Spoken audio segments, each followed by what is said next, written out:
da confissão, a gente podia falar da liturgia do casamento, mas aí são 7 sacramentos, e aí, se a gente começar com isso, a gente vai precisar de uns 3 meses de formação, então não é o caso, tá? Eu vou começar fazendo uma introdução teórica, tá? E eu vou falar um pouco, e qualquer coisa eu dou uma parada para ver se vocês estão precisando de misericórdia ou não, tá? Qualquer coisa, também, se tiver alguma coisa muito urgente, vocês me param, me interrompam, ok? Então, eu queria fazer um esclarecimento seguinte. Eu sou teólogo, mas eu sou doutor em teologia, mas eu sou pastoralista. Eu não sou liturgista, tá? O que quer dizer isso? Quer dizer que na área da teologia existem três ramos muito diferentes e que a gente precisa entender. Quer dizer, teólogo não é tudo igual. Teólogo não é tudo igual. Existe o teólogo sistemático, antigamente se falava dogmático, aquele teólogo que estuda os dogmas da fé, aquele núcleo duro do cristianismo, né? Dogmas, o creio, a relação toda mais dura do cristianismo. Muitas vezes eles são formados em filosofia e são dependentes um pouco da filosofia.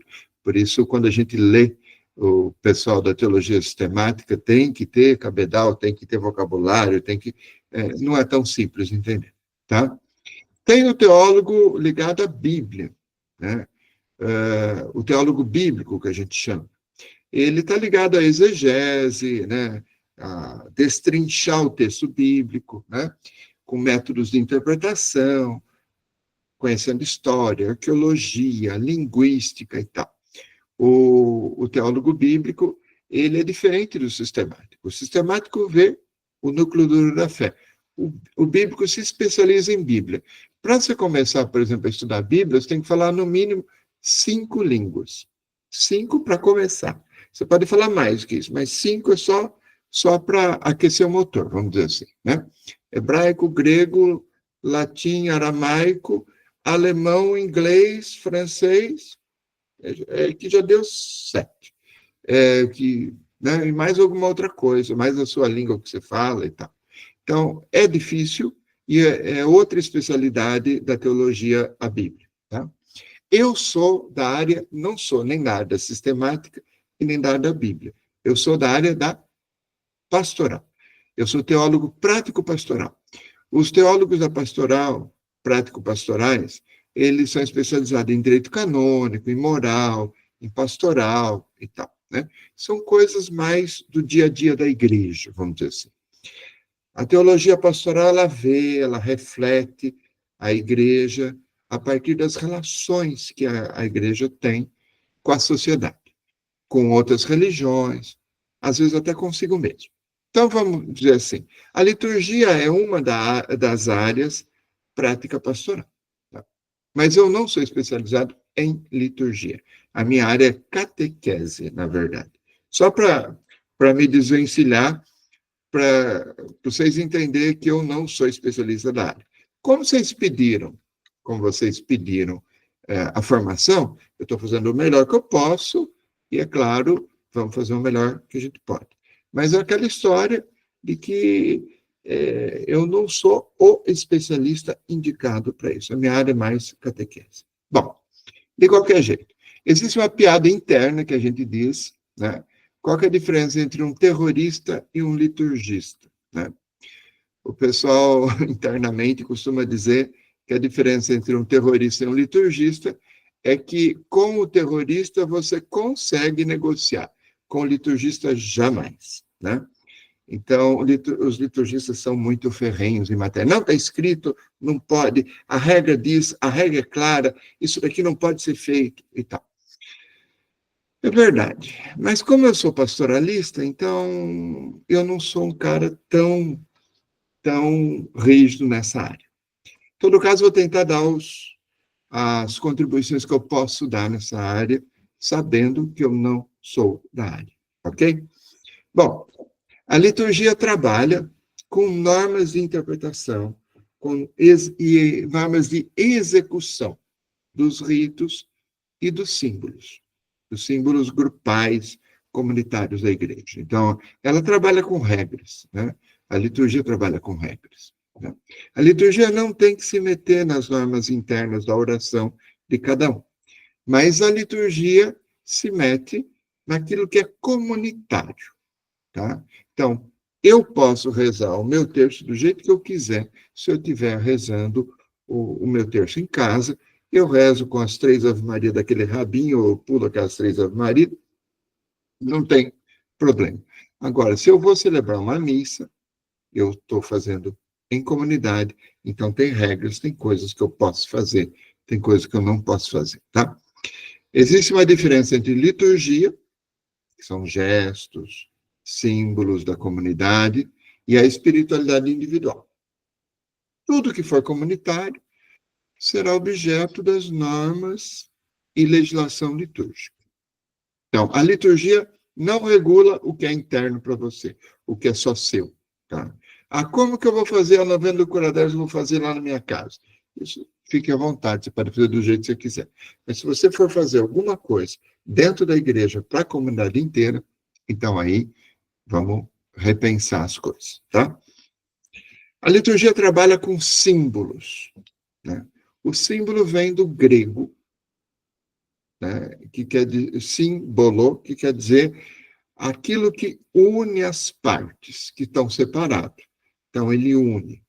Todo símbolo une. E a igreja trabalha com símbolos. Então, o fato de eu celebrar a Eucaristia, o fato do padre fazer um gesto de bênção, o fato dele abrir a mão, ou de rezar desse jeito, são símbolos que existem na liturgia e que vão dando a unidade da igreja. Então, eu não posso fazer de qualquer jeito. Senão, eu transformo o símbolo em diábolo. A palavra diabo, né, vem de diábolo, que também vem do grego, aquele que divide, que separa. Então, muitas vezes, as brigas que a gente tem na igreja não são simbólicas, são diabólicas, porque a gente acaba brigando, separando as pessoas. Não, eu acho que tem que ser desse jeito. Não, tem que ser assim, porque eu gosto desse jeito. Calma, gente. A liturgia não trabalha primeiro com o que eu gosto ou eu deixo de gostar. Eu, Padre Paulo, posso gostar de muita coisa. Mas eu posso gostar de bolacha, por exemplo, mas eu não posso pegar hóstia, né, feita de farinha e água, e querer substituir por bolacha, porque eu gosto de bolacha, recheada ou não recheada, tá? Então, eu posso gostar das coisas, mas na liturgia eu tenho que seguir os símbolos litúrgicos, porque são esses símbolos que nos unem. Eu vou no Japão, né? A liturgia da igreja é celebrada desse jeito. Eu vou na Alemanha, ela é celebrada desse jeito. Eu já participei de missa, por exemplo, na Holanda, em holandês, e eu consegui seguir a missa toda, embora eu não conseguia seguir a língua, né? Porque holandês não é meu caso, eu não falo holandês. Mas então, a gente precisa tomar um certo cuidado. A liturgia trabalha com símbolos, e símbolos são comunitários, e eles unem a comunidade. Então, veja, é aí que começa a liturgia, tá? Unindo as pessoas. A liturgia trabalha com o coletivo. Agora, você vai dizer assim, padre, de onde que vem essa autoridade? Quem é que manda na igreja, né? Como assim? Quem que manda, quem que é a autoridade competente para dar essas regras? Então, os documentos oficiais da igreja, um documento bem oficial, que é a Sacrosanctum Concilium, que é a que regula a liturgia da igreja, desde 68, né? Foi feita no Concílio Vaticano II com 2.000 bispos e o Papa e o Espírito Santo, tá? Eles redigiram esse documento.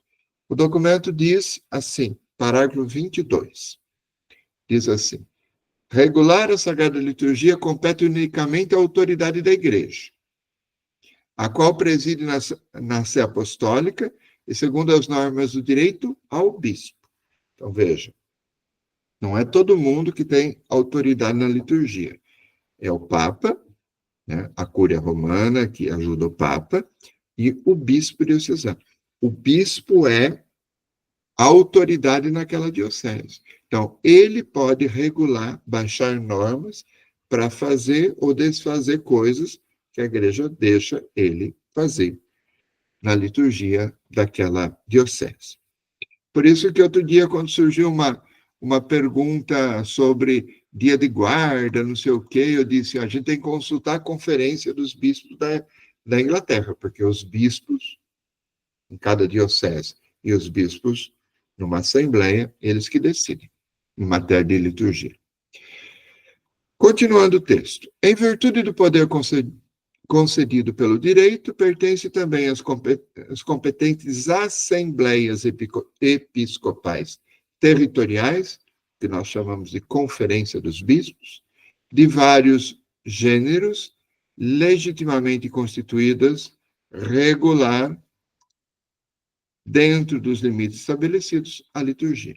Ou seja, quem manda na liturgia? O Papa, o bispo na sua diocese e as conferências no país, as conferências dos bispos no país. Tem gente no Brasil que gosta de criticar a CNBB. Ah, porque eu não gosto da CNBB, porque isso, porque ela não faz isso, não faz aquilo. Mas eles têm competência para definir as coisas, tá? Continuando o texto. Por isso, ninguém mais, mesmo que seja sacerdote, e aqui eu vou repetir, mesmo que seja sacerdote, está escrito no texto, ninguém mais ouse, por sua iniciativa, acrescentar, suprimir ou mudar, seja o que for em matéria litúrgica. Está com o Santo Concílio, parágrafo 22. Então, veja, a gente precisa tomar um certo cuidado, porque de vez em quando a gente tem uns padres meio doido, né, que inventa coisa na liturgia que não é correto. Vou dar um exemplo para vocês. Vocês estão rindo, né? Mas eu vou dar um exemplo para você entender. Uns anos atrás, muitos anos atrás, o Papa Bento XVI resolveu mudar o palio. O palio é uma espécie de adorno que o arcebispo usa e que o Papa usa, e é feito de lã de cordeiro, e é entregue do Papa para os arcebispos do mundo inteiro. Mas o Bento XVI, como gostava de umas coisas meio antigas, ele restaurou um modelo antigo do padre, que era quase um cachecol. Era quase um cachecol. Era um modelo antigo e tal. E aí um padre Luthieri, fundador da Toca de Assis, lá no Brasil, resolveu usar o palio do Bento XVI. Mandou fazer um e começou a usar na televisão. Mas ele não é arcebispo. Ele não tem direito disso, né? Mas resolveu. E ele tinha outras loucuras que ele fazia e tudo tal. Até o ponto que chegou a ser excomungado. Ele chegou a perder o ministério de padre dele. Porque ele fez tanta doidice em matéria de liturgia, e ele fazia isso na televisão, que começou a ser imitado por outros padres. Lá em Bitinga, na minha região, tem uma fábrica de paramentos litúrgicos, e eu conheço o pessoal que trabalha lá, porque eu trabalhei lá, trabalhei numa paróquia ali, e ali elas chegavam a dizer, padre, a gente não sabe mais o que fazer, porque o padre fulano encomendou um palio. Mas ele não pode, não é arcebispo. A gente diz isso para o padre, mas ele está vendo o padre Luthieri na televisão. Então está imitando. Sabe? Gente que começa a inventar moda litúrgica. A gente precisa tomar um certo cuidado, porque isso não existe. Né? Não deve existir. Né? Bom, um esclarecimento. Por liturgia, nós entendemos as cerimônias oficiais da igreja.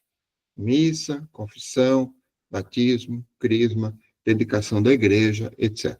Não estamos aqui nos referindo à piedade popular, por exemplo, terço, procissão, grupo de oração, nada disso. Né? Mesmo que a igreja possa regular essas coisas, também, né? A igreja também pode baixar normas sobre terço, procissão, grupo de oração e tal, né? Mas isso é piedade popular. Quando houver necessidade, às vezes a igreja entra com regulação desse tipo de coisa.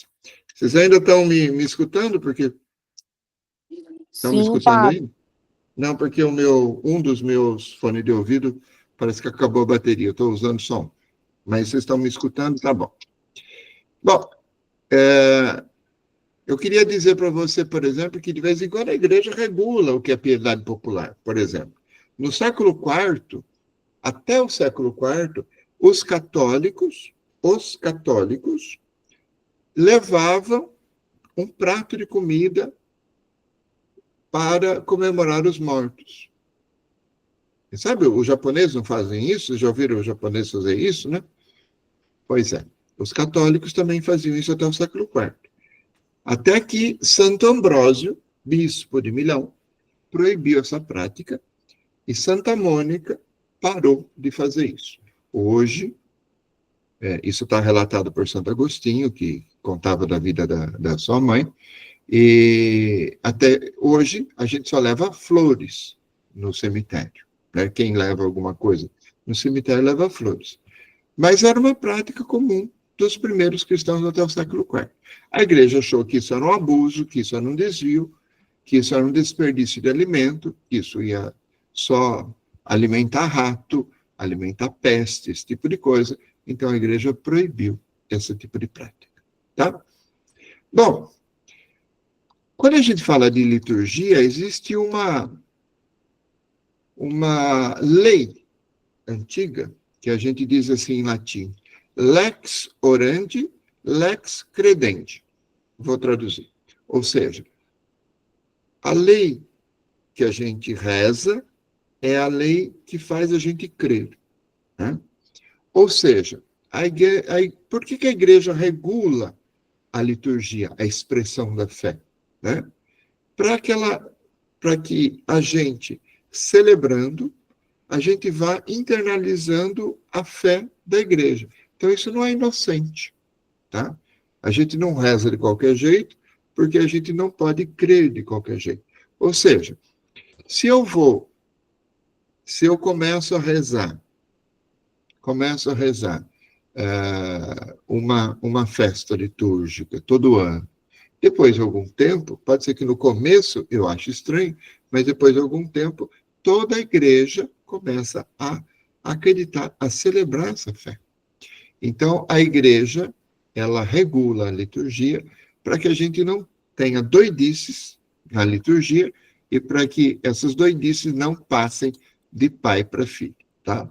Porque não é inocente aquilo que a gente reza, aquilo que a gente usa como missal, como gestos e tal. Ou seja, durante séculos a igreja excluiu dos fiéis as decisões da comunidade. Vou dar um exemplo bem tranquilo para vocês. Bem tranquilo não, vocês vão me entender o que eu estou falando. Durante séculos a igreja pensava que quem tem que mandar numa comunidade é só o padre. Então o que aconteceu? Toda a liturgia da igreja foi configurada para isso. Já que todo o poder estava voltado para o padre, ele tinha na prática quase todos os poderes resumidos na sua pessoa, isso também foi se traduzir na liturgia. Durante séculos, por exemplo, só o padre podia presidir a missa, ainda hoje. Né? Presidir e celebrar acabaram por ser a mesma coisa. Depois, só ele podia ministrar a comunhão. Nenhum leigo podia dar a comunhão. Só ele podia pregar. Só ele podia fazer tudo. Ou seja, a liturgia se resumia o padre estar de costa para o povo e ter um auxiliar, um coroinha, que respondia em nome do povo.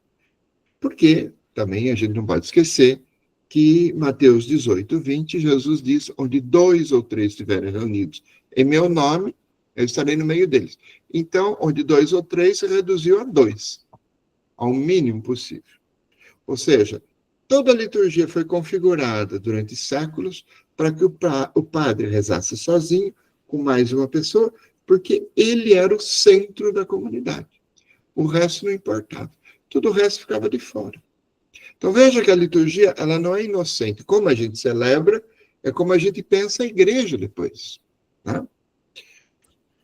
Quando o Concílio Vaticano II, em 1962 a 68, se começou a rediscutir a nova configuração da igreja, a igreja estava em crise, precisa reevangelizar, precisa repensar muita coisa, a igreja começou a pensar numa nova forma de organizar a liturgia também.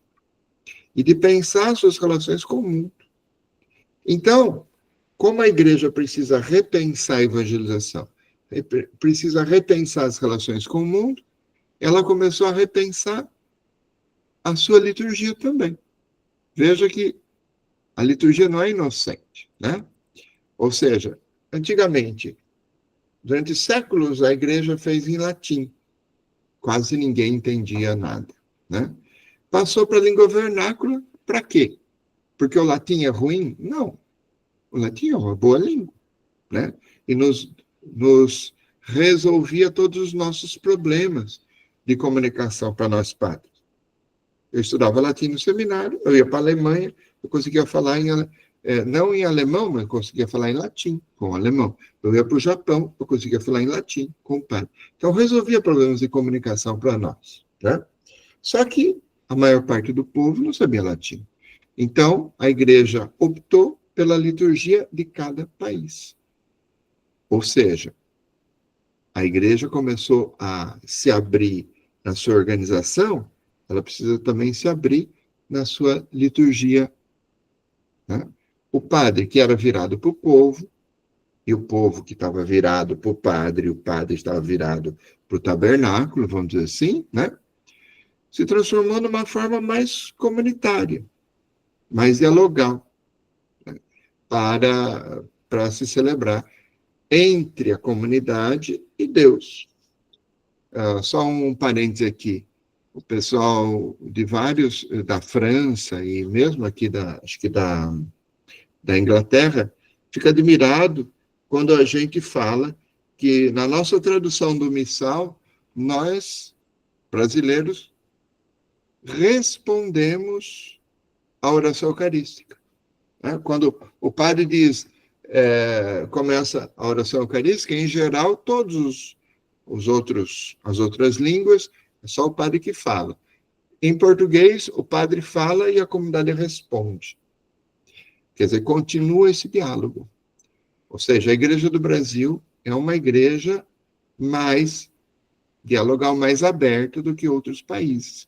E isso a gente vê até pela liturgia. Tá? Bom, a igreja, quando começou a se abrir, inventou ministros leigos para ajudar.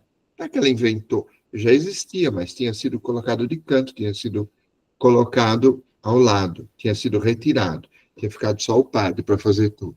Então, começou a restaurar os ministros leigos. Mais participação na liturgia, mas também mais participação nas decisões da igreja. A música litúrgica, que era uma música de canto coral, transformou-se numa música de participação de todo mundo. Porque quem canta reza duas vezes, isso é atribuído a Santo Agostinho, mas o povo tem que começar a cantar. Eu vou trabalhar depois com vocês a questão da música litúrgica, né? Vou fazer uma formação só para os músicos. Mas a música litúrgica também mudou. Então, desde a história da igreja, por exemplo, né, nós tivemos uma evolução da liturgia.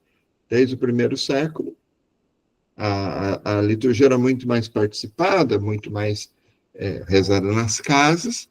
Aí ela teve um tempo, do século VI ao XIX, mais ou menos, né? Ela foi regredindo e ficando só na pessoa do padre. E agora nós estamos expandindo de novo para a participação de mais gente. Tá? Então, de fato, a igreja ela tem esse movimento, às vezes de fechamento, às vezes de expansão. Mas isso também se manifesta na liturgia. Tá? Bom, até aqui vocês estão me entendendo? Está muito difícil? Como é que tá? Vocês ainda estão acordados, né? Espero, pelo menos. Fala assim, amém. Amém. Amém. Amém. Amém. Amém. Ok, eu achei que vocês iam com misericórdia, mas falaram amém, tá bom. Amém. Bom, gente, então, a liturgia, né? Nós temos aqui um ponto, vamos começar com um ponto delicado. Vocês me entendam bem agora. Gente, a liturgia, ela evangeliza ou ela é para evangelizar? A gente pode colocar todo mundo direto na liturgia? Né? A gente faz isso, normalmente a gente faz. A gente coloca, o cara entra na igreja, vai participar da missa, e depois vai ser batizado, as crianças a gente põe na igreja, os jovens a gente põe na igreja, então tem que ir mais na missa. Nós católicos fazemos muito isso. Mas o problema é que a liturgia ela não evangeliza, gente. Ela é para os evangelizados. Então, a gente precisa, antes de jogar uma pessoa na missa, a gente precisa fazer um trabalho pedagógico com ela. Porque o cara era evangélico, sei lá, o cara é evangélico. Aí ele quis vir para a igreja católica. Aí o que a gente faz? A gente coloca ele na missa, para ele ir participando da missa, e depois ele vai falar com o padre, depois de algum tempo. Mas ele não entende nada do que está acontecendo. A gente vai se habituando, né? Mas a gente precisa fazer um processo. A pessoa não pode chegar e ser colocada na missa. A gente faz isso com os jovens, por exemplo, né? Eu quero ser crismado. Então começa a participar da missa, depois a gente vai organizar a catequese sua, né? O problema é que o jovem entra na missa sem catequese, sem entender o que está acontecendo, ele acha muito chato. E aí você perde o cara. Então, na verdade, a gente precisa passar por um processo. Tá? O processo devia começar com um pré-querigma, vamos dizer assim, um pré-anúncio do Evangelho. Você explica um pouco as coisas, Jesus ressuscitou, o pecado, o amor de Deus, uma coisa mais simples, tá? E aí, se o cara quiser entrar na igreja, então aí ele vai fazer o querigma, vai fazer a catequese, porque depois do querigma tem a catequese. E a catequese, ela precisa ser mais profunda. Ela precisa ser de 1 ano, 2 anos, às vezes 3 anos. Os primeiros cristãos, quando o cara era adulto, levava no mínimo 3 anos de catequese. Por isso que a gente tinha, os primeiros séculos do cristianismo, a igreja era forte. Porque tinha uma catequese muito bem feita. E como o cara estava colocando a sua vida em risco, porque ser cristão nos primeiros séculos valia a vida, o cara não entrava por qualquer coisa, não. Quando ele falava, eu vou, né? Então, a gente precisaria fazer um primeiro querigma, ver se a pessoa quer, de fato, aderir a Jesus Cristo, fazer uma catequese e depois ele receber o sacramento.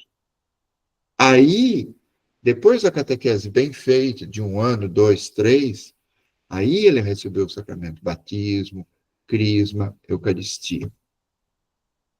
A gente está dando sacramento muito facilmente. O problema é que, além de ele receber o sacramento, ele precisaria ainda ter um tempo de 3 anos de experiência na comunidade.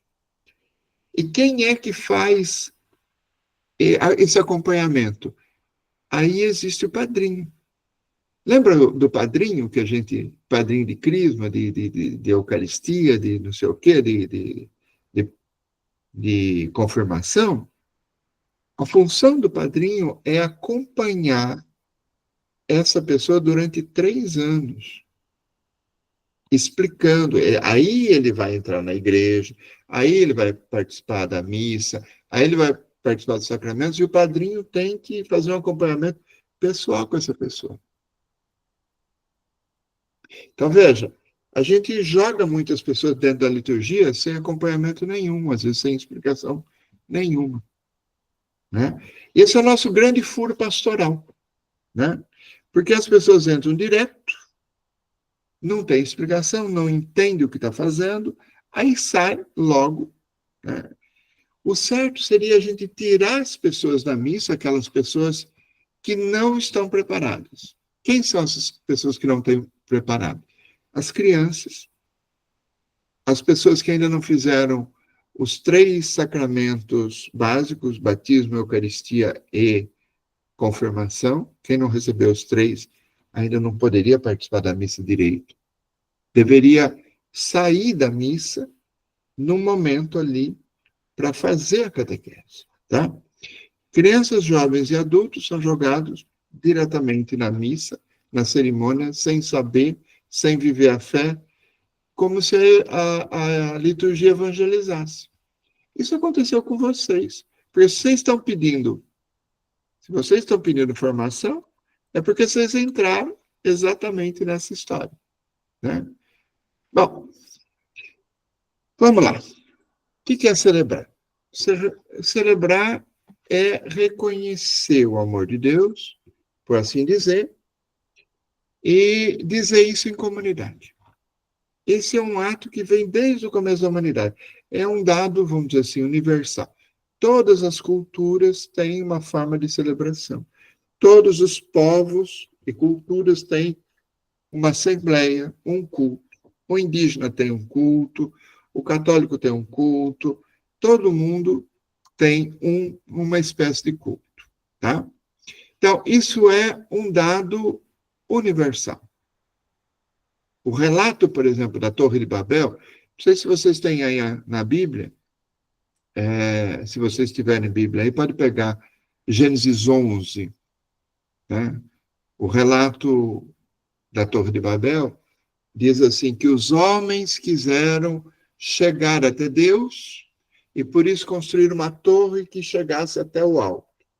Quando Deus ficou sabendo, quando Deus deu por conta, ele precisou se agachar para enxergar a torre. Ou seja, os homens queriam construir uma torre que chegasse até Deus, e Deus está tão mais alto que ele precisa se agachar para enxergar.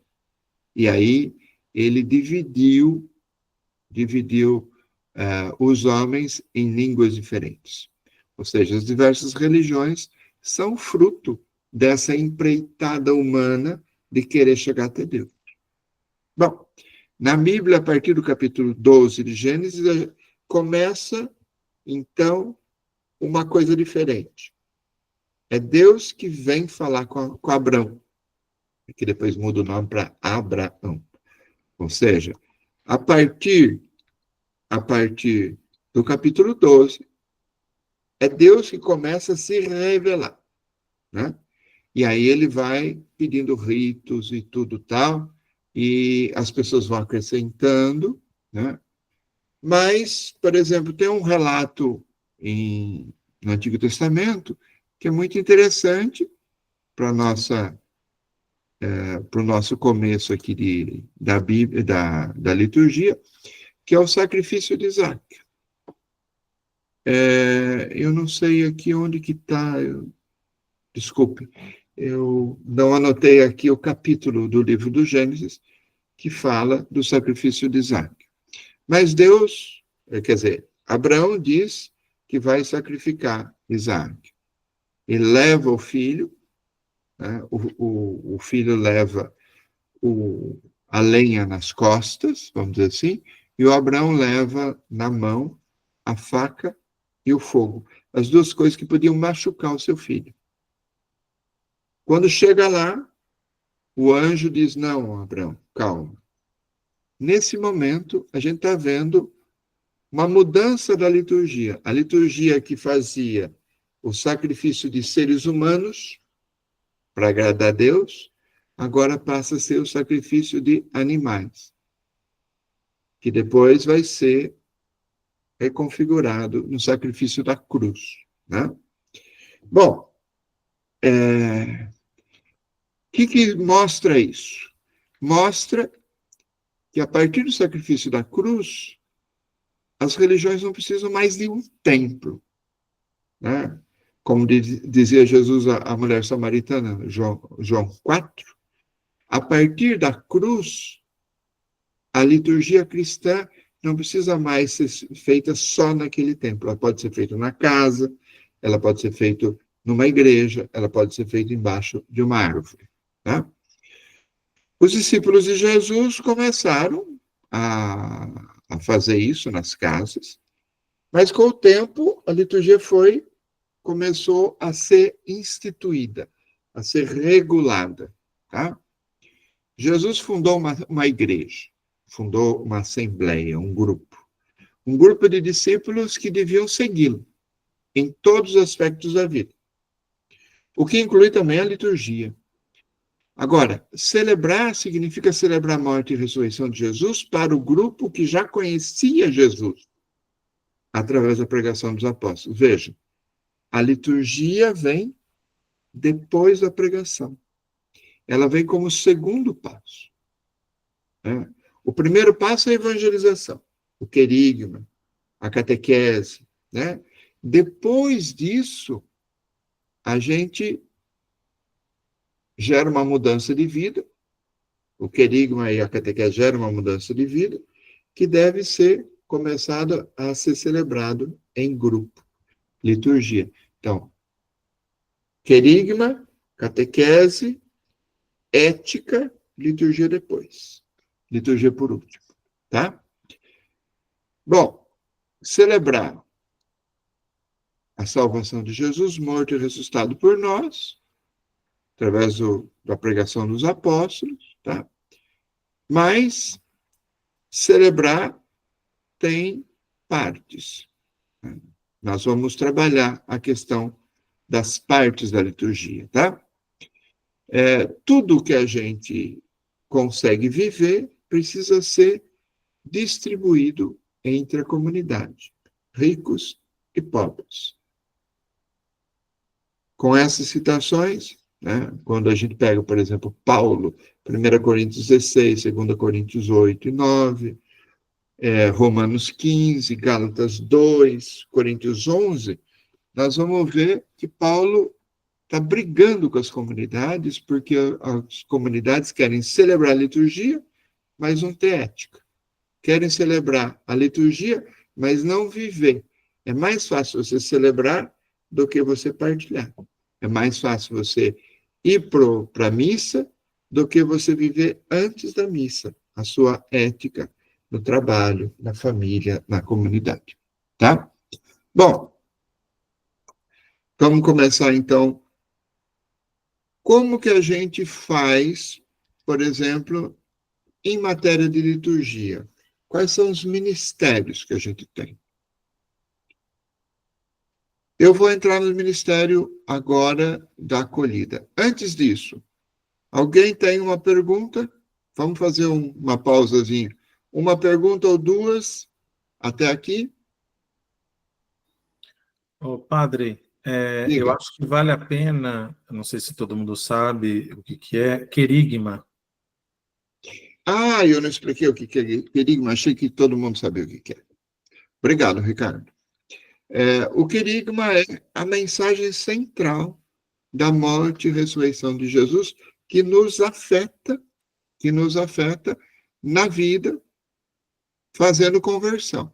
A partir do querigma, né, morte e ressurreição de Jesus, você pode pegar, por exemplo, Pedro, Paulo e tal, pregando primeiro a morte de Jesus, a conversão pelo arrependimento dos pecados pessoais, e a partir daí o batismo.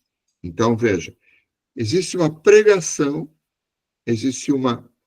a pregação dos apóstolos, existe uma sintonia, uma reverberação, vamos dizer assim, na minha vida, e a partir daí, a recepção do sacramento. A partir daí o batismo, a partir daí a confirmação, a partir daí a Eucaristia. Então, veja, primeiro você tem uma pregação, e depois essa pregação entra na sua vida, muda a sua vida, e você recebe o sacramento, tá? Eu não vou entrar mais detalhes do querigma, porque senão a gente se estende muito. Weverson, diga. Obrigado, padre. Não, eu queria só entender um pouco mais da ética aí, no sentido que o senhor explicou, né, que antigamente os povos queriam celebrar a liturgia, mas não vivia ela, né? Essa parte aí, nós, por exemplo, na comunidade, a gente está servindo, a gente está tentando fazer a coisa certa. O que seria essa ética, assim, num contexto mais geral? Participar, por exemplo, de atos litúrgicos somente quem tiver os sacramentos? Como é que... Bom, vamos lá. É mais fácil, Weverson, a gente celebrar do que a gente viver as coisas, tá? Só que para celebrar, a gente precisa viver. Então, eu vou falar isso mais para frente, você vai ver, eu vou entrar nos ritos iniciais da missa, e os ritos iniciais mostram exatamente isso. A gente traz toda a semana que a gente viveu, né? Em matéria de fraternidade, em matéria de perdão, em matéria de divisão de bens, em matéria de fazer o bem, tá? Então, quando eu chego para a liturgia, eu entrego para Deus tudo aquilo que eu fiz. Mas, o que acontece? Muita gente acha que a liturgia, ela é em si mesma. Então, eu vou para a missa e saio da missa e acabou. Não, na verdade, a liturgia, ela é uma ponte. Ela liga a minha semana passada com a minha semana futura. Então, quando eu vou lá para a missa, né, eu vou lá para escutar a palavra de Deus, eu vou lá para comungar, eu vou lá para rezar com os meus irmãos, e eu levo tudo aquilo que eu fiz de bem para a minha liturgia.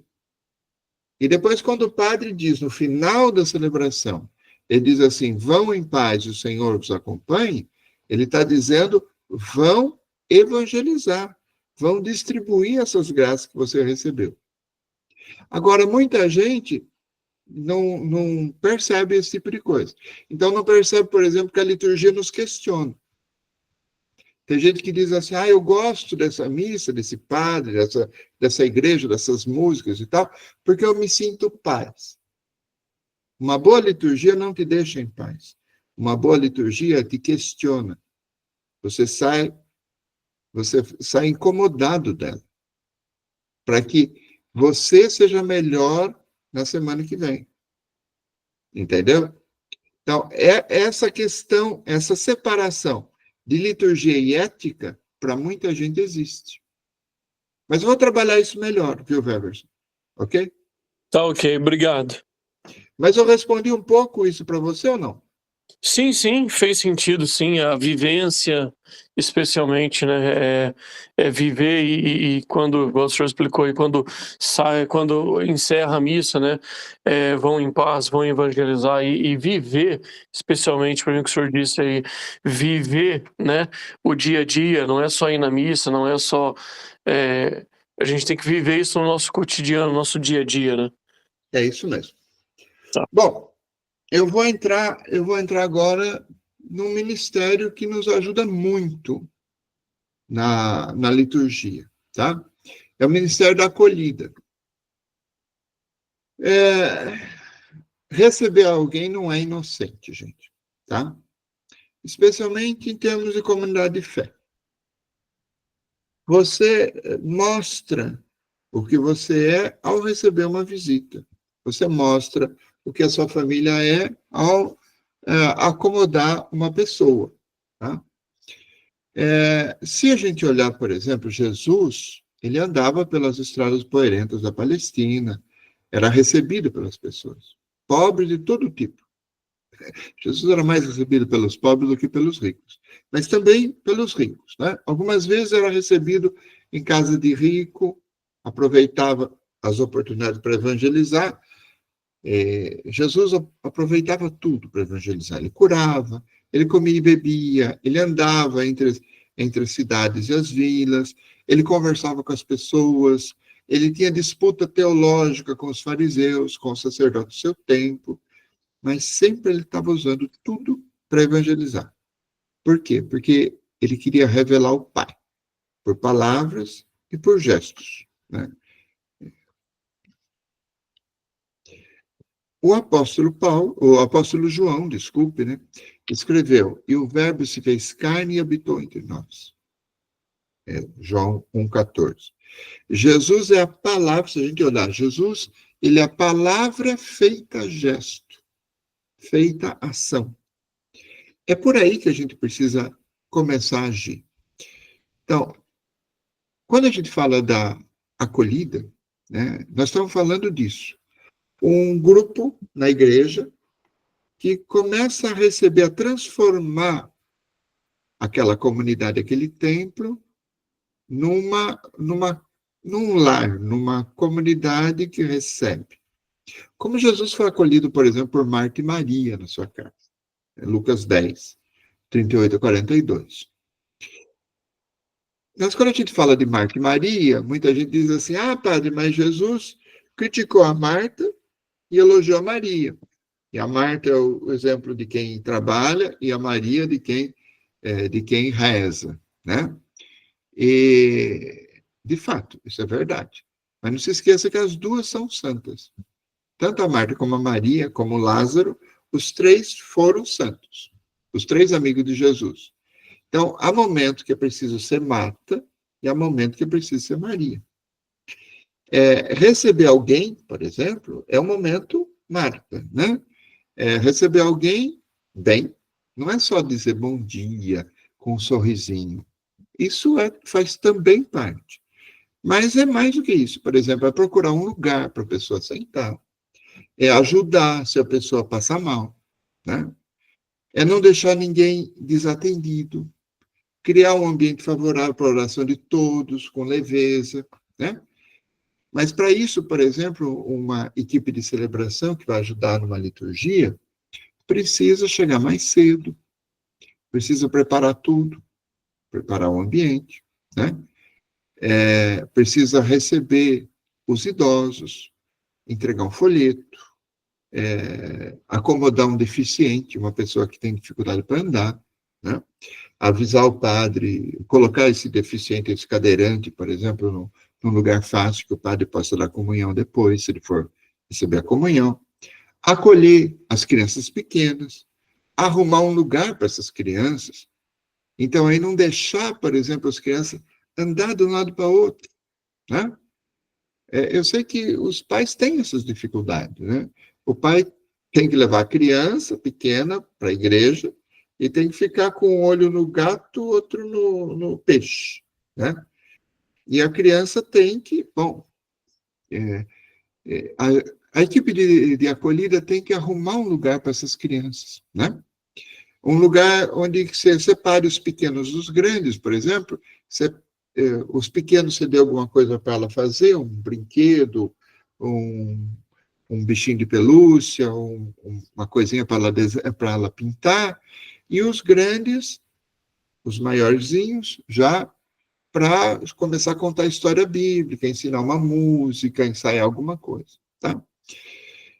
É preciso, por exemplo, que você evangelize os maiores com essas histórias e valorizar os que chegam pela primeira vez também. Então, veja, uma equipe de acolhida, uma boa equipe de acolhida, chega mais cedo, recebe a todos, arruma lugar, acolhe as crianças, evangeliza algumas crianças maiores, valoriza os que vêm pela primeira vez.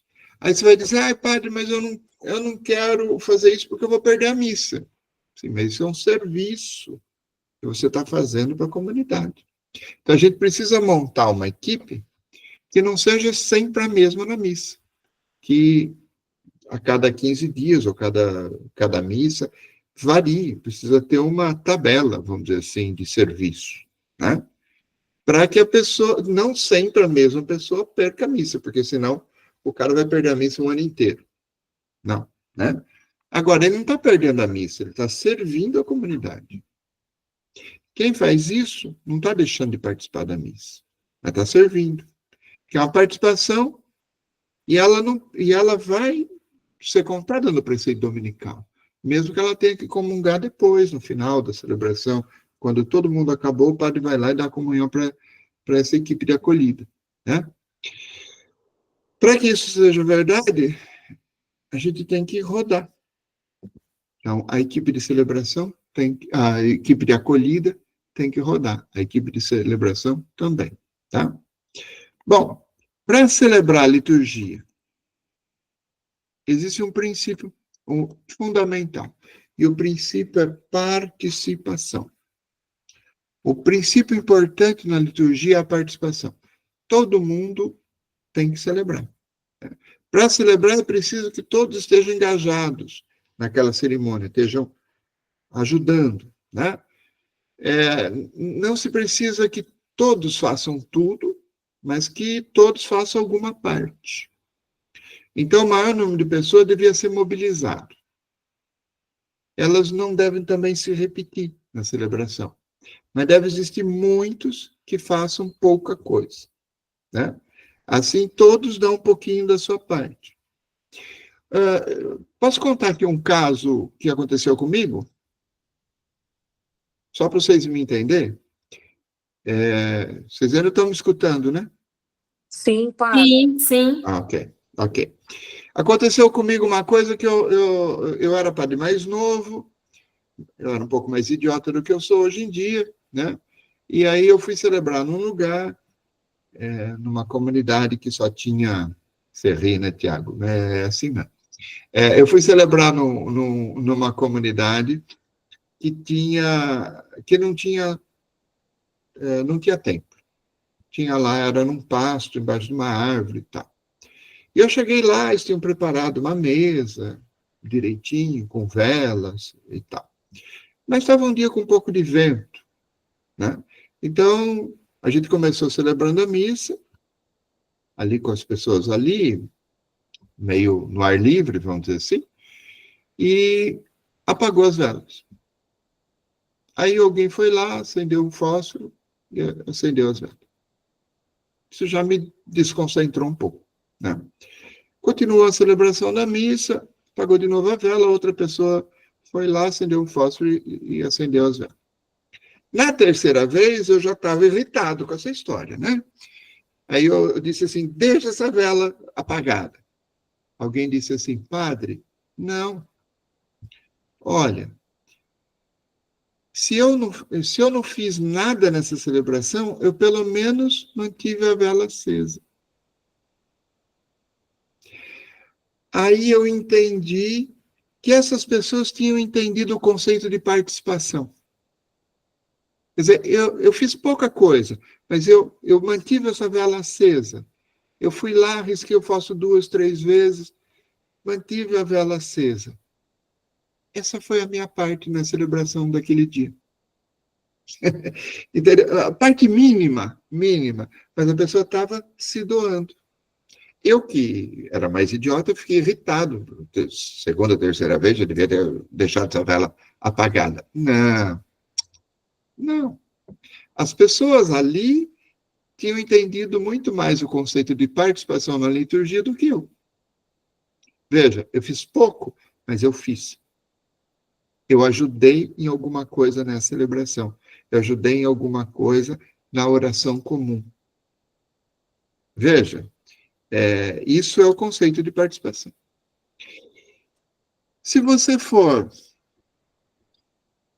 falar de uma liturgia verdadeiramente participativa, a gente precisa de vários tipos de pessoas. Por exemplo, a gente precisa de gente que abra e fecha a igreja e faça decoração.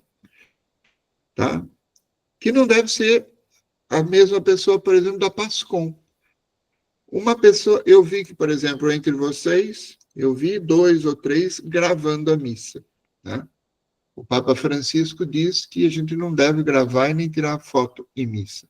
A missa é para a gente rezar. Mas se a gente precisa gravar, então deixa alguém responsável da comunidade. Alguém que faça isso bem, que tenha um tripé, que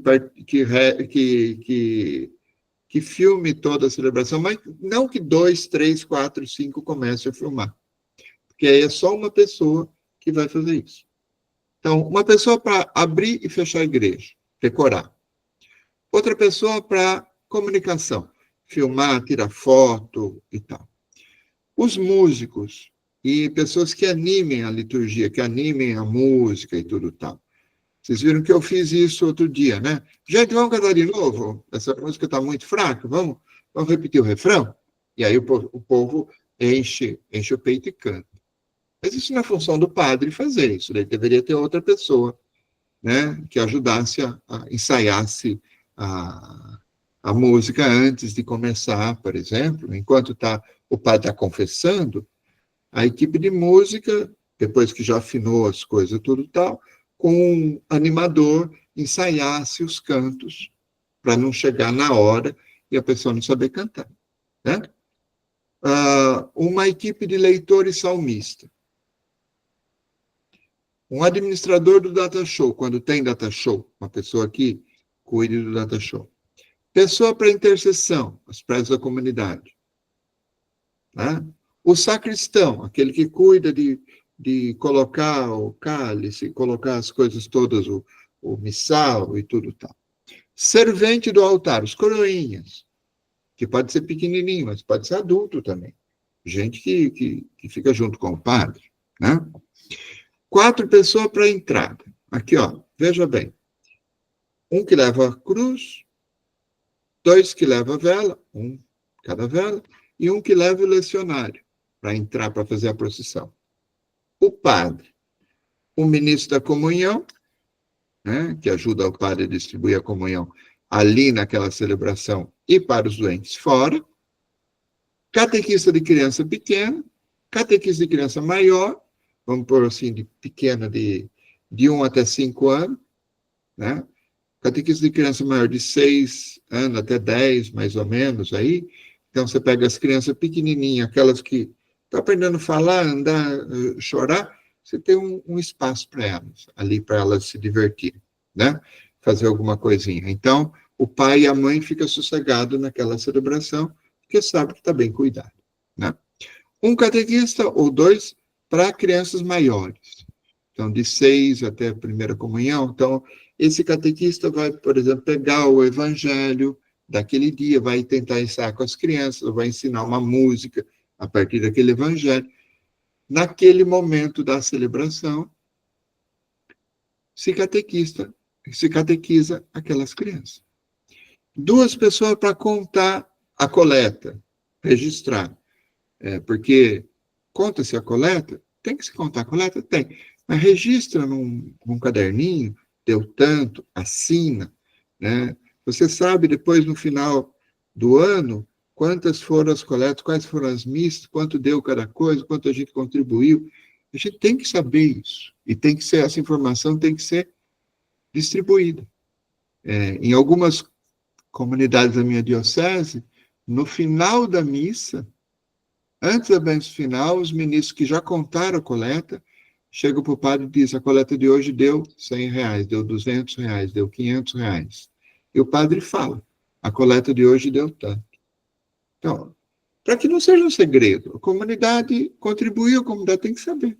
Né? Pessoa para receber o dízimo, quando tem. Fica uma pessoa lá na porta para receber o dízimo, em alguns lugares que tem dízimo, tá? Ou oferta de alimento. Pessoa para organizar o chá, o café, depois de uma celebração. Então, ó quanta gente, abertura, comunicação, músico e animador, leitor, administrador do data show, pessoa para intercessão, sacristão, servente do altar, coroinha, as pessoas da entrada, né, a procissão de entrada, o padre, os ministros da comunhão, catequista, alguém que conte a coleta, alguém que recolha dízimo e a pessoa que organiza o chá.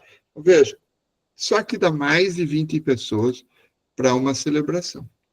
Para quê? Para que essa celebração seja, de fato, participativa, que todo mundo possa fazer alguma coisa. O ideal é que as pessoas vão passando, quando possível, os diversos ministérios, né? Então, por exemplo, o ideal não é que o ministro da Eucaristia fique a vida inteira ministro da Eucaristia. Fique 1 ano, 2 ou 3, não sei, e depois ele saia e vá ser catequista. Fica 1 ano, 2 ou 3 de catequista e faça outra coisa, vai para o dízimo. Fica 1 ano, 2 ou 3 e vai para outra coisa. Então, o certo é que a gente vá distribuindo os ministérios, né? Claro que é mais difícil, a gente sabe. Nem todo mundo tem aptidão para tudo, né? Mas, de acordo com a aptidão das pessoas, seria bom que as pessoas não ficassem sempre na mesma coisa. Porque senão a gente cria dono da igreja, né? Aquele cara que sempre mexeu na sacristia. Se o padre for lá e tirar uma toalha da gaveta, meu Deus do céu, caiu a casa, né? Porque eu sou o dono daqui, aqui ninguém mexe, aqui ninguém me tira, né? Eu sou o dono da liturgia, eu sou o dono dos cantos, eu sou o dono da sacristia. Isso não é uma boa comunidade. Preciso que os ministérios rodem um pouco, tá? Claro que cada comunidade tem exceções. É preciso fazer uma tabela com nome também, com data, né? Para que a gente se organize, para que a pessoa arrume lugar e tal. Vamos lá, gente. Até aqui, problemas, dificuldades. Eu vou começar a entrar agora na parte de liturgia diretamente, mas vamos lá. Dá uma parada aqui. Perguntas, dificuldades, discordâncias. Ai, não pode abrir a câmera, desculpa. Padre, Ricardo, peraí, o isso. Ricardo, acho que tentou... Ricardo Casimiro levantou a mão. Diga, Ricardo. É você. Isso. É eu e a Thaís aqui. Fala, Thaís. Tá, desculpa. Padre, esse seria o modelo ideal para uma celebração de missa. O modelo ideal para uma celebração é que muita gente, o máximo, participe. Participante. Tá. Então, eu dei um monte de ministério. Sim, Claro que às e vezes... agora a gente vai se organizar, é isso? É claro que às vezes a gente não tem tudo isso. Aí, não tendo tudo isso, não pode rezar a missa? Pode, claro que pode. Mas o ideal seria que todo mundo... Por isso eu contei a história da vela lá que apagava, Sim, né? sim. Entendeu? Uma pergunta. Então Diga. tá. Então a gente vai se organizar, talvez baseado nesse modelo, talvez nossa organização para sempre melhorar. Sim, sempre. A gente entende que vocês têm boa vontade, tanto têm boa vontade que estão fazendo essa formação, tanto tem boa vontade que me chamaram para isso, né? Então, mas é claro que você não tem tudo isso de uma vez, ok? Tá. Vai ser um tijolinho por tijolinho, né? Isso, a gente tem que priorizar as coisas que a gente já tem, por exemplo. Tá. Já existe uma equipe de música. Nessa equipe de música, podia alguém também fazer a função de animador? Entendi. Né?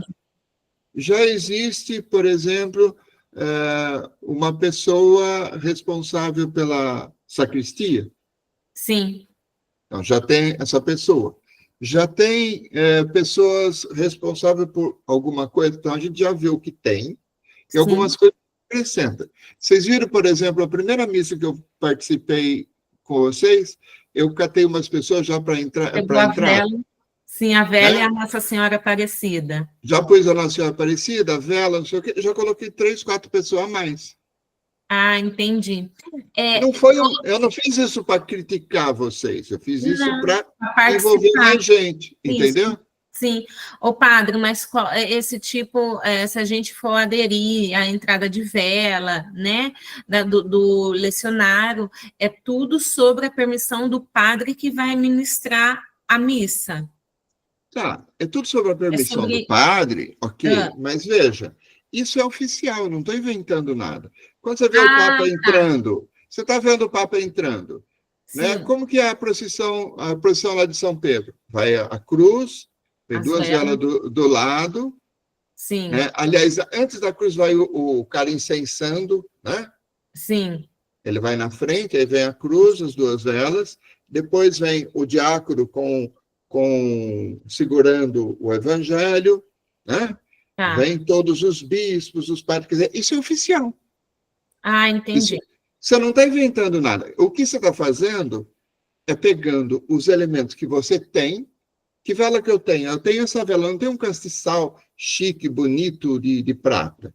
Tá. Eu tenho essa vela. Tá bom, então vamos pegar essa vela. O participou a comunidade da Assembleia para participar. O importante é a participação da Assembleia. Entendeu? Entendi. Então, tá bom. Sobre as crianças. As né? crianças. Você falou arrumar uns lugares para criança, evangelizar a criança, né? E evangelizar a criança. Na inglesa, até o ofertório, elas ficam fazendo essa evangelização, e na hora do ofertório, elas que entram com os paramentos do ofertório, da consagração da Eucaristia. Olha, eu não sei, eu tenho pouca experiência aqui na Inglaterra, eu conheço pouco aqui na Inglaterra. Agora, a tradição da igreja é o seguinte, a criança participa no começo, até a coleta, eu vou falar isso mais para frente. Ah, então tá bom. Até a coleta, e aí ela sai. Aí ela fica a liturgia da palavra inteira e a liturgia da Eucaristia, porque para elas não interessa muito isso daí. Elas estão muito desligadas, né? Então ela fica a liturgia da palavra, o sermão do padre e a liturgia da Eucaristia e volta na bênção final. Entendi. Tá bom. Ela volta na bênção, né? E aí ela apresenta alguma coisa, tipo, traz os desenhinhos delas, por exemplo, para mostrar para o padre, né? Isso. A comunidade aplaude, faz alguma coisa assim, valoriza aquilo ali. Tá. Né? Então, ela sai, e se ela for valorizada, e se for uma boa experiência dela sair e ficar ali sendo trabalhada, você vai ver que essa criança vem hoje, semana que vem, ela quer que o pai venha de novo. Sim. Vai ser elas que vão trazer os pais. Ah, entendi. Tá bom, padre. Esclarecida a dúvida. Obrigada. Kátia, diga. Na minha terra, eu cresci que tinha a missa dos adultos e tinha a missa das crianças, no mesmo dia. Eu também cresci com isso, a missa dos adultos e a missa das crianças. Só que acontece, a missa das crianças é uma oportunidade que você faz para as crianças da primeira comunhão. Mas as crianças da primeira comunhão têm 8, 10 anos, por aí. Né? Já estão na catequese. Agora, e aquelas criancinhas mais novas que fica perdida na celebração? E que o pai traz nas outras missas? Como é que faz? Então, a gente tem que ajudar o pai. A gente tem que ajudar o pai a fazer a catequese. Normalmente tem sempre um sítio onde elas ficam. Para brincar. Normalmente tinha sempre um sítio onde elas ficavam e os pais depois iam à missa. Então. Mas aí precisa... Você põe as crianças num sítio, mas você põe alguém para cuidar delas também. Porque também, senão, elas se batem. Né? Exatamente, é assim mesmo. Ficava sempre alguém para cuidar. Normalmente tinha sempre muitas madres e quem para ajudar. Sim. Você pode pôr... Em algumas comunidades, o pessoal coloca os jovens. Em outras comunidades, o pessoal coloca as vovós para fazer isso. Mas depende das pessoas que têm jeito para trabalhar com as crianças, entendeu? Ô, padre, mas aí no caso aqui na Inglaterra, não basta a pessoa ter jeito, é mais complicado, sabe? Tem regras, tem que ter curso, tem que ter certificado para poder ficar com as crianças. Então tem que fazer. E agora nós temos, assim, problema de pedofilia, né? Tem toda essa questão que você tem que evitar acontecer. Isso é verdade. Mas tem que ser visto isso daí, deve ter regra, deve ter formação. Não é que as coisas se fazem sem formação, né? Não, com certeza. A gente mesmo com o padre, a gente já sentou, já passou um monte de pessoas para tentar fazer esse curso, mas somente o Tiago e o Ricardo e a Thaís que conseguiram fazer o curso e eles têm, né? Então, no caso... então já tem 2. Isso. Então, a gente precisa aumentar o número de gente, né? E começar a trabalhar isso. Como eu disse, a gente vai chegando lá, né? Mas é isso mesmo, Sara. Posso continuar ou tem mais alguma pergunta?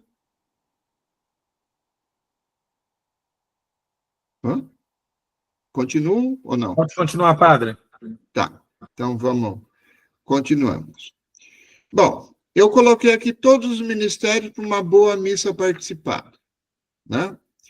Mas agora vamos começar a trabalhar, por exemplo, a questão da missa. Eu vou trabalhar hoje com vocês os ritos iniciais, tá?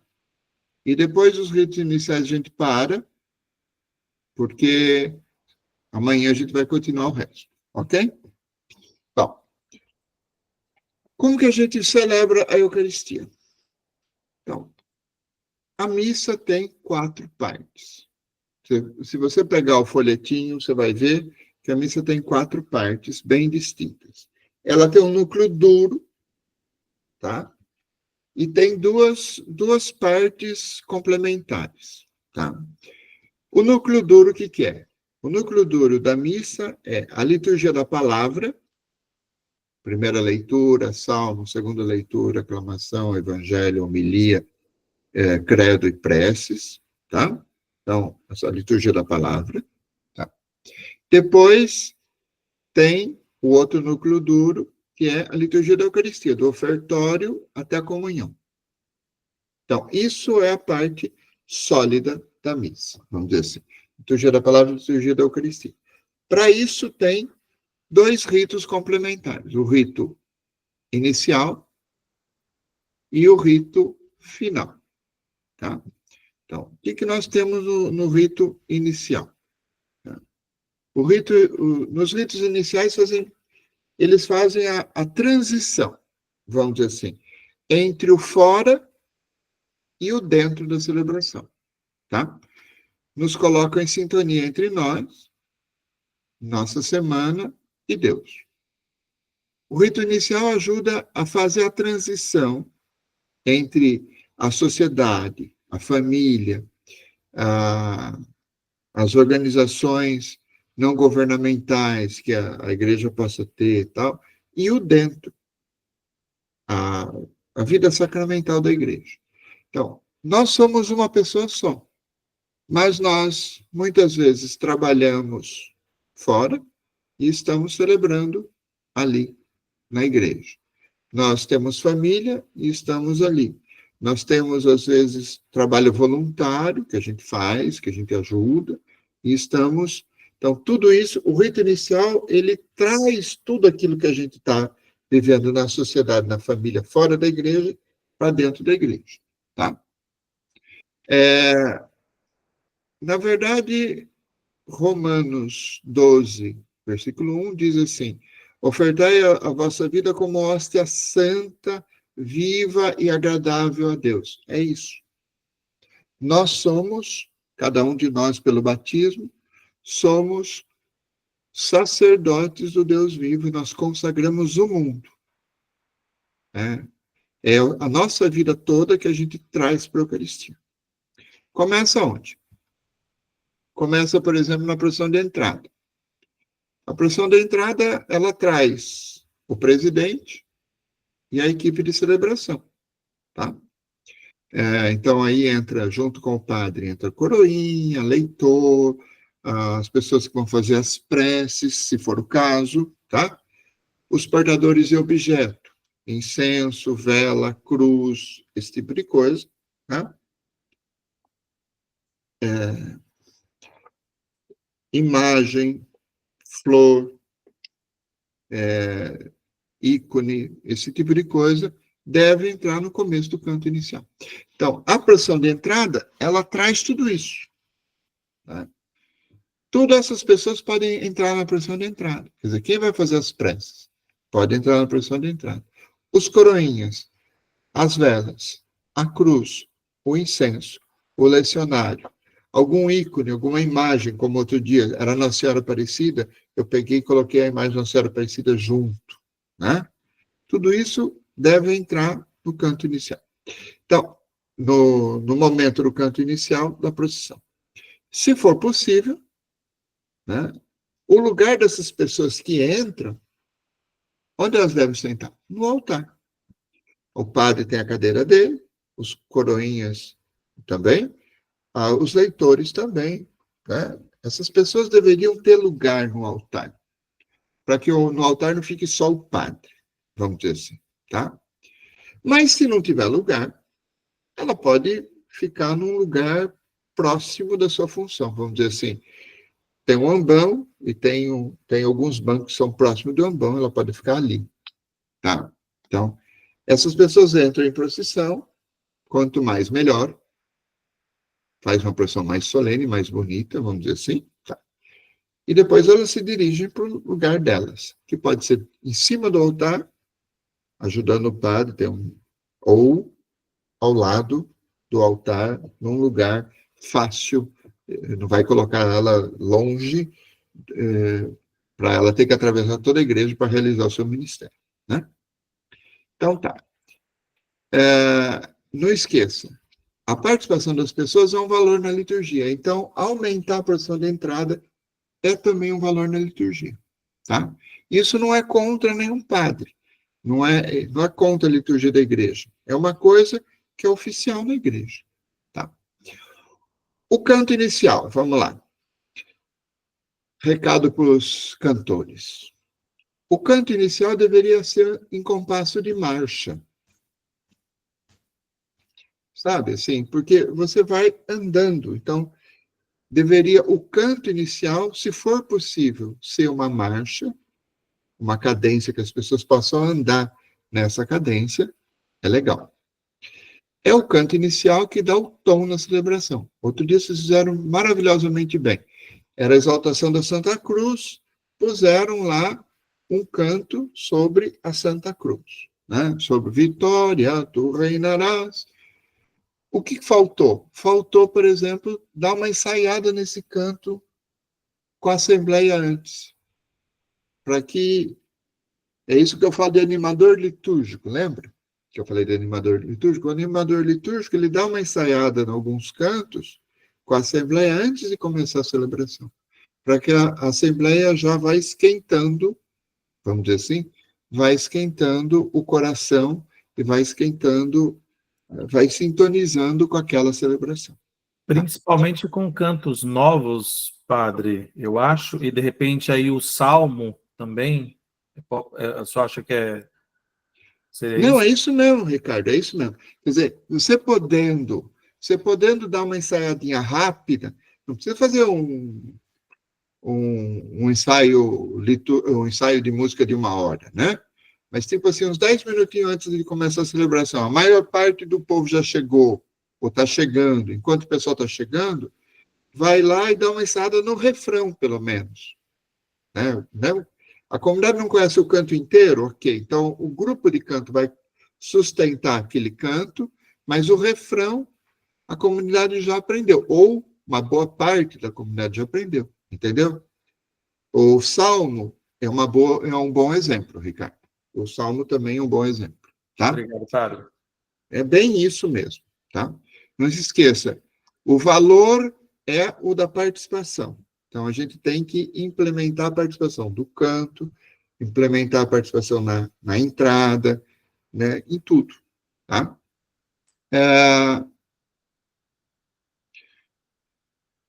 Então, quando a gente faz a procissão ela é para receber o presidente da celebração.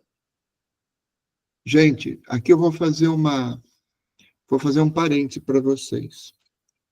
Não sei se vocês já ouviram alguém falar assim, padre, o senhor que vai celebrar a missa? Já ouviram essa expressão?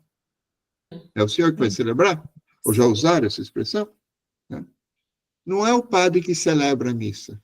ele preside a missa. Porque quem celebra é a comunidade inteira. Tá? O padre celebra junto com as pessoas. Então, a procissão de entrada, por exemplo, é para receber o presidente da celebração.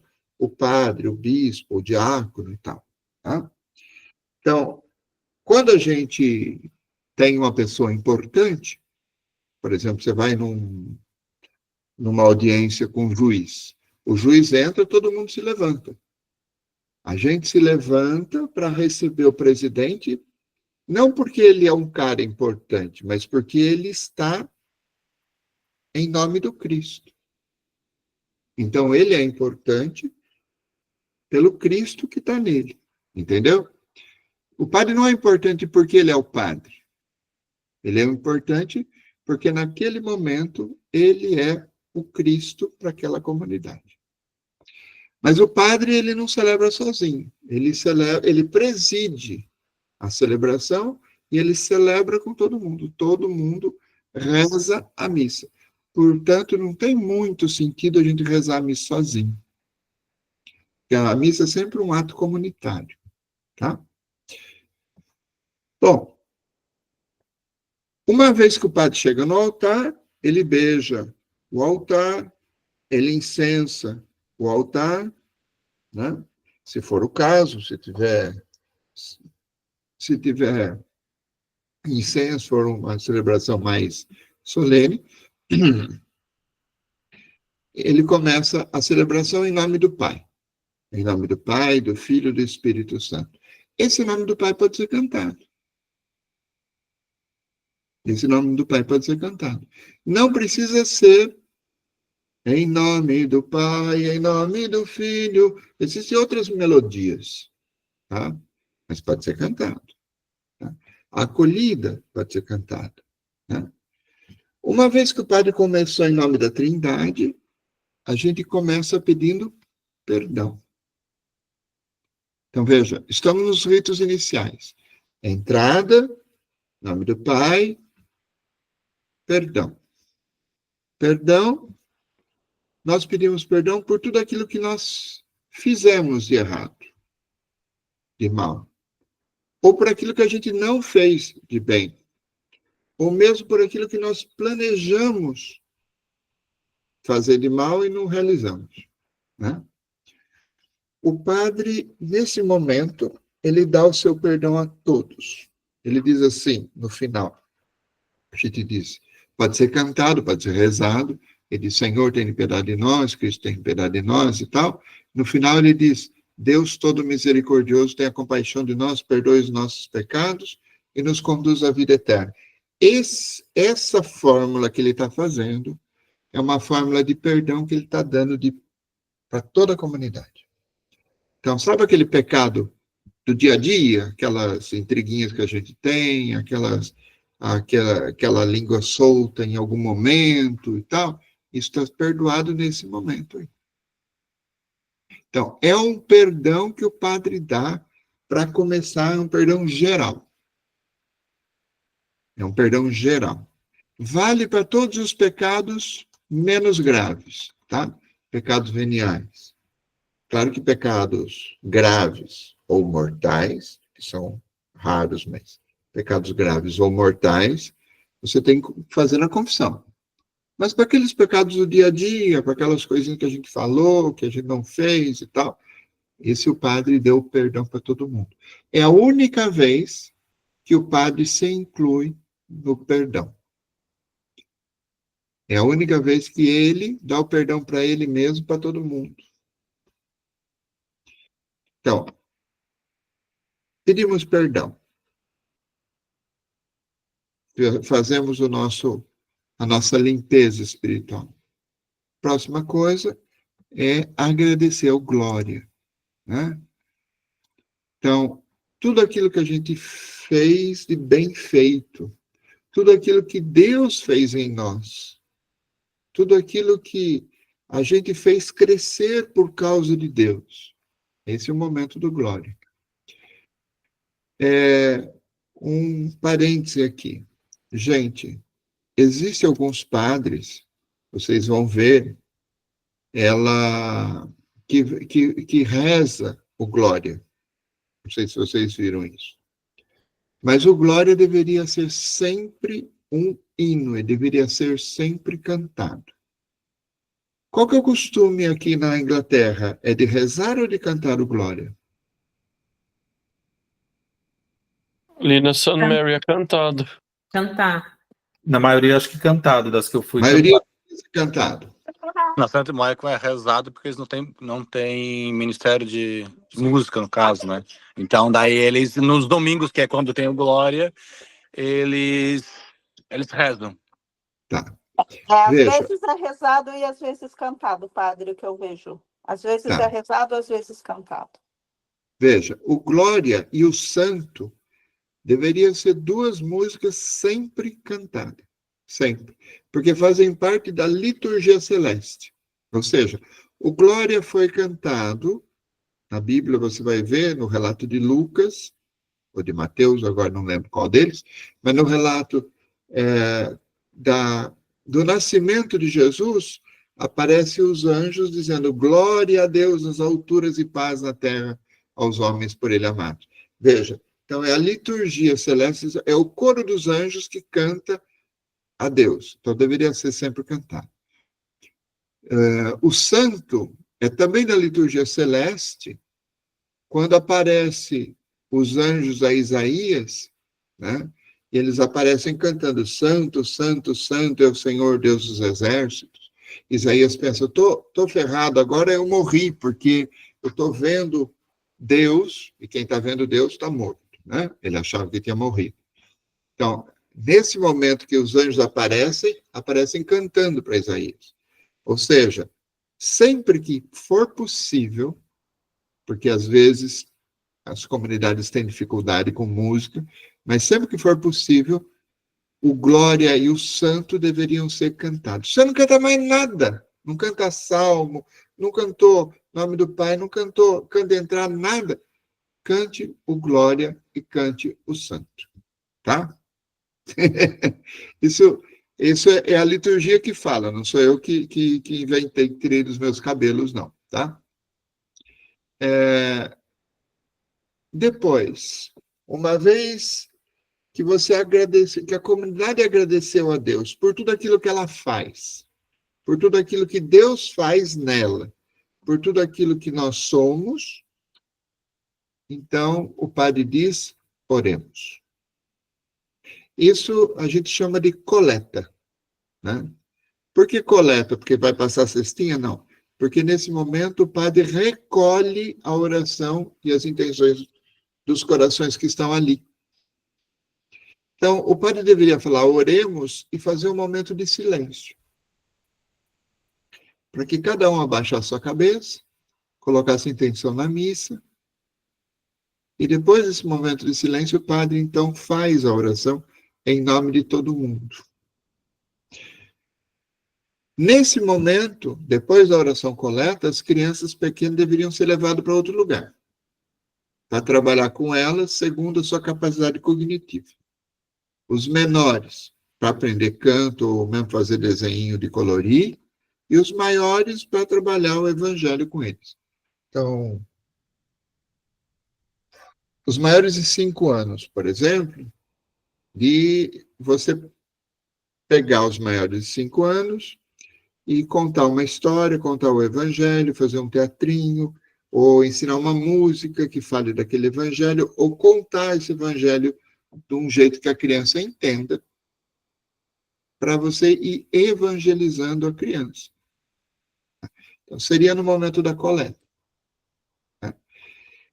Até o momento da coleta, e aqui prestem atenção no que eu vou dizer, hein? Até o momento da coleta, a pessoa pode chegar atrasado e ainda pode comungar. Depois de terminada a coleta, começando a liturgia da palavra, aí a pessoa não deveria comungar mais. A pessoa chegou atrasado, chegou até o Glória, chegou até um pouco depois do Glória, pode. Começou a primeira leitura, a pessoa já não deveria mais comungar. Ela senta lá, participa da missa e não comunga mais. Vocês entenderam o que eu falei agora? Ou não me escutaram? Sim, padre. Entendemos. Então, quem chegou atrasado pode chegar até a coleta da missa e aí pode comungar, ok? Bom, padre, só um ponto, acho que até o senhor tinha explicado bem, desde que não seja um hábito chegar atrasado. Isso não significa que a gente pode chegar toda a missa, né? Não, claro que não, né? Mas se a pessoa chegar atrasada em algum momento, naquele domingo, naquela situação, o critério é esse. Se você perdeu os ritos iniciais, procissão, nome do Pai, perdão, glória e oração coleta, não tem problema. Se você perder essa parte, se você já chegou para a primeira leitura, salmo e tal, não comungue mais, tá? Agora, claro que não vai fazer isso um hábito para todo dia faltar, né? Todo dia chegar atrasado, né?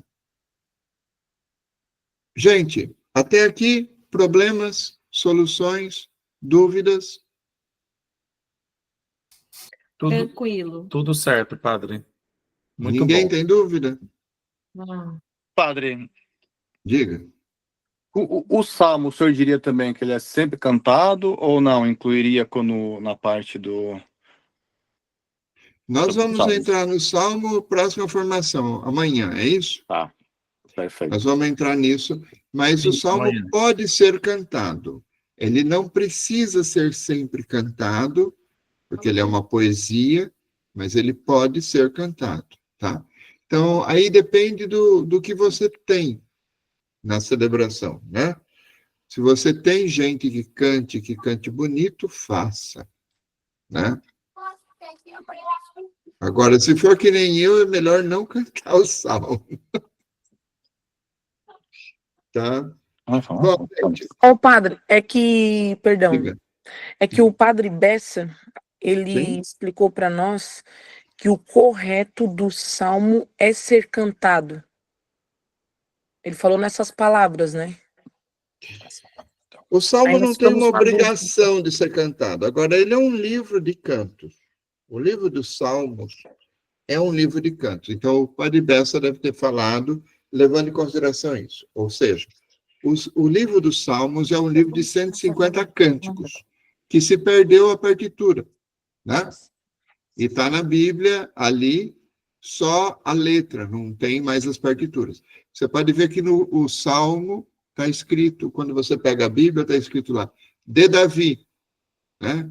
Ou Salmo penitencial. Essa indicação aí era a melodia. Então, o pessoal tinha Salmo de Davi, tinha uma melodia assim, assim, assado. Eles cantavam isso e dava certo. Hoje nós perdemos essas indicações, nós não temos essas melodias. Então, o ideal é que o salmo seja cantado. Mas você não precisa cantar em toda missa. Você não precisa, por exemplo, cantar nas missas de semana. Mas nas missas de domingo, o padre tem razão. Mas não é uma norma litúrgica que tenha que ser cantada, ok? Padre, amanhã continua a formação? O senhor continua Isso. amanhã? Ah, então tá bem, Ricardo. vou deixar minhas perguntas para amanhã, então. Tá.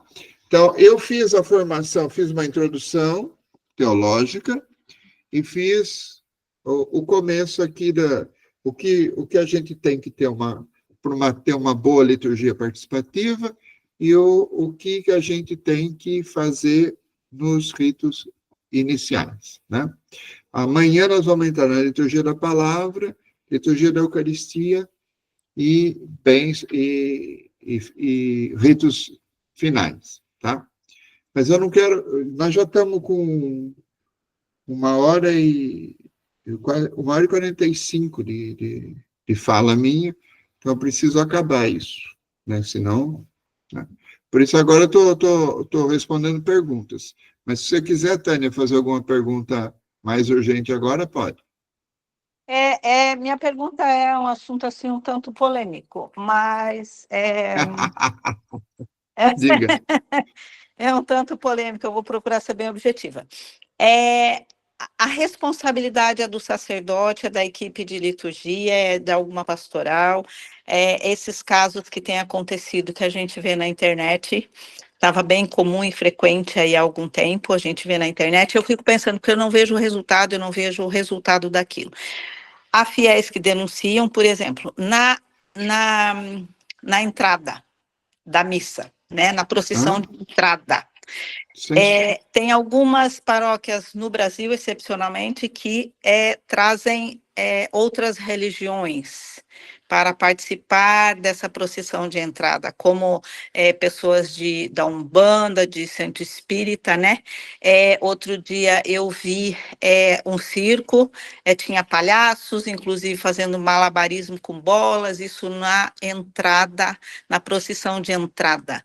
E teve um outro caso em Curitiba, que tinha uma banda, inclusive com bateria e tudo mais, no altar, tocando uma música lá, tocando um rock, é uma música popular que não tem nada a ver com a igreja. A responsabilidade é do sacerdote, há denúncias, eu não acompanho o resultado, não vejo nada de resultado depois, então só para o senhor dar uma esclarecida, porque isso nunca ficou claro para mim, padre. Então,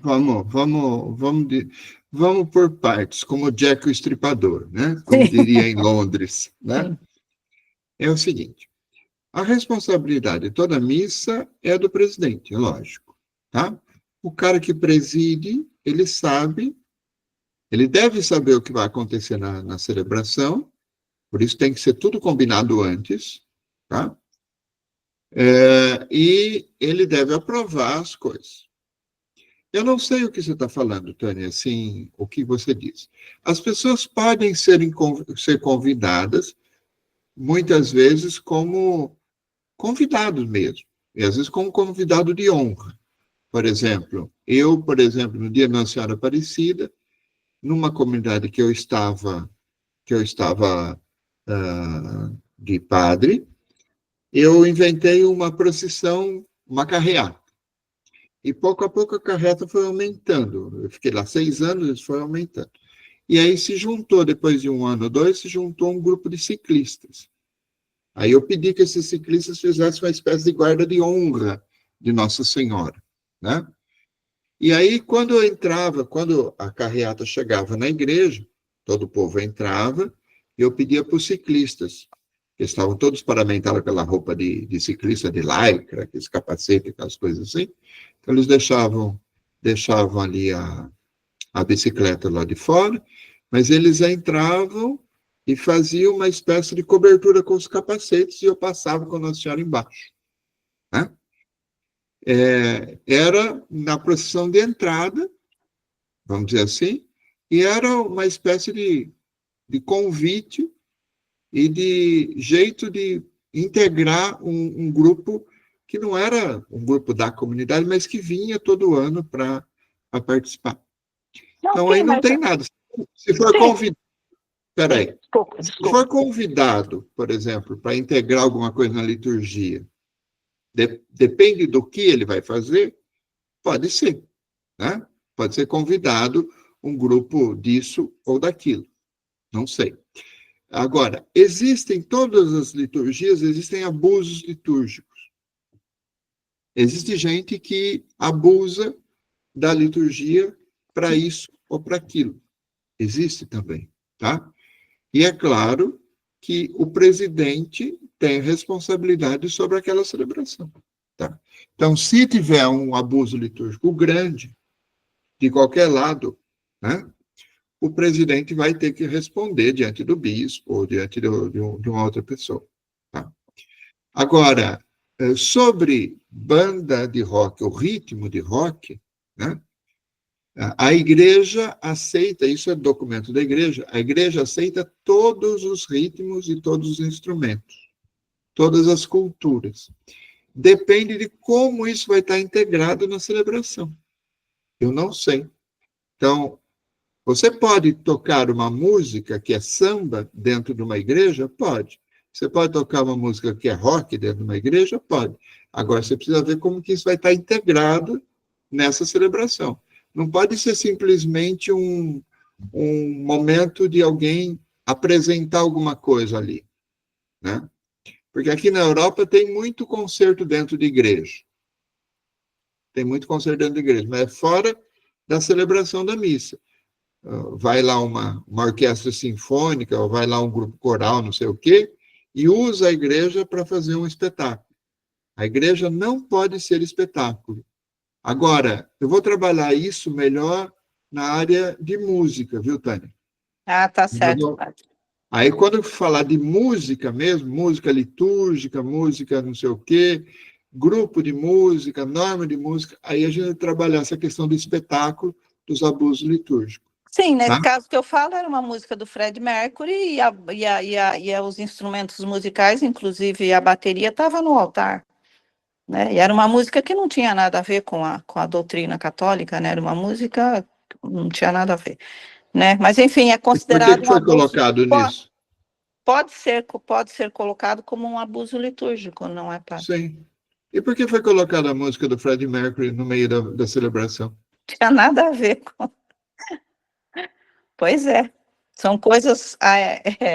são aberrações, não é? Que a Teria gente... mais a ver se fosse uma missa pela alma do Fred Mercury, né?